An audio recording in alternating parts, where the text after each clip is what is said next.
Hi guys, today we're going to go over the basics of reportable quantities. And to do that, we are going to use our very handy Hazardous Materials Management Handbook. Now, this handbook explains all of the DOT concepts that you will need to know to transport your hazardous materials. And the way you get access to this manual is by taking our DOT classes.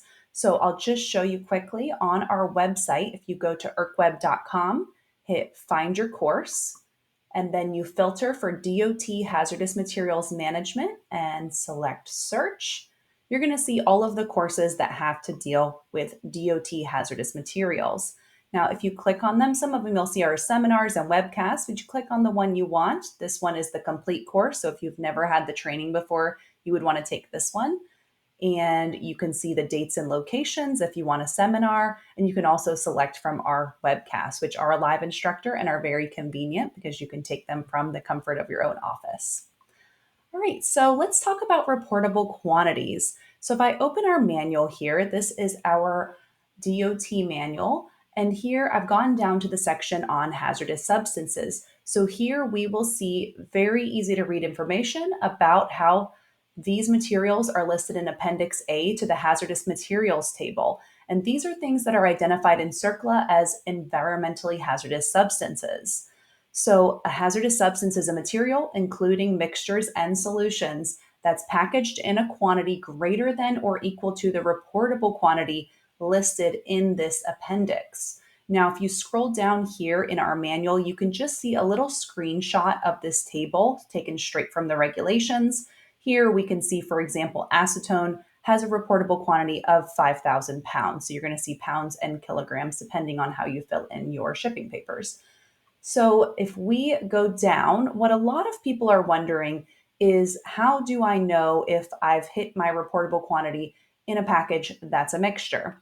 It's much easier when you have some kind of pure substance because you're thinking, okay, maybe in this example here, we have acetone in a truck. Acetone has a 5,000 pound reportable quantity, and the truck has 45,000 pounds of acetone in it.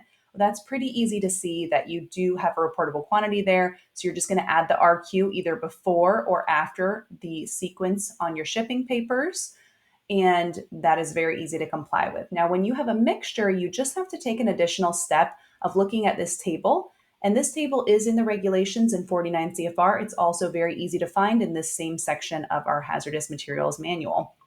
So here we would need to know first the reportable quantity, pounds or kilograms, that come from the table we just looked at. And then you will see what percent is in your mixture. And that is going to tell you if you meet these three things, you will need to report your reportable quantity. So let's say, for example, we have here in our book, we've used furan, and that has an RQ of 100 pounds. In our mixture, it's at a concentration of 5% by weight. So if we look up here, if you have an RQ of 100 pounds, you go across, you really only need 0.2% in your mixture. So here, if we look at whether we meet these three things, it is on the RQ list. There are 500 pounds of furan in the package. So we did this calculation right here, which does exceed the reportable quantity, and it is exceeding the concentration on that table that we just viewed. So yes, we are going to need to put RQ on our shipping papers for this mixture.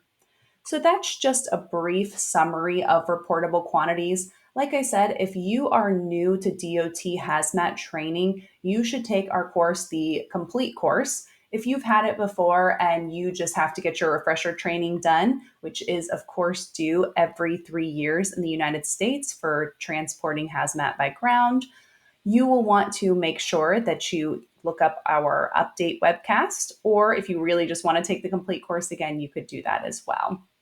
We've got lots of different combination classes. So if you want to get your hazardous waste training done and your DOT training, we can do that as well. All right. Thank you guys for listening, and let me know what other topics you would like to learn about.